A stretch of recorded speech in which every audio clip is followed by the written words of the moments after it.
अस्सलामु अलैकुम वरहमतुल्लाहि वबरकातुहू। बिस्मिल्लाहिर्रहमानिर्रहीम।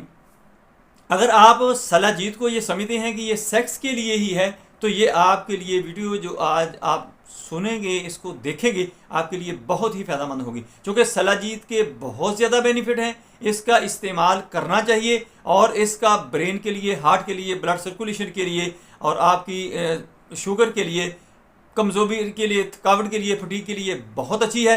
इसको इस्तेमाल करें और इसका नकल और असर होने का भी मैं बताऊंगा, वो आपने ज़रूर इसको पूरी वीडियो को मुकम्मल तौर पर देखें, आगे लोगों के अंदर शेयर कर दें, ताकि जिन लोगों तक ये नहीं पहुंचती उन तक भी पहुंचना शुरू हो जाए। आपको बहुत ज़्यादा फ़ायदा होगा। मैं हूं डॉक्टर हफसत अख्तर रंजन, आप देख रहे हैं यूट्यूब चैनल। मेरा आज का जो मौजू है वो है shilajit, how to use shilajit, how to recognise shilajit, के सलाजीत को हम कैसे पहचानें कि ये असल है या नकल है। दोस्तों, सलाजीत का जो मामला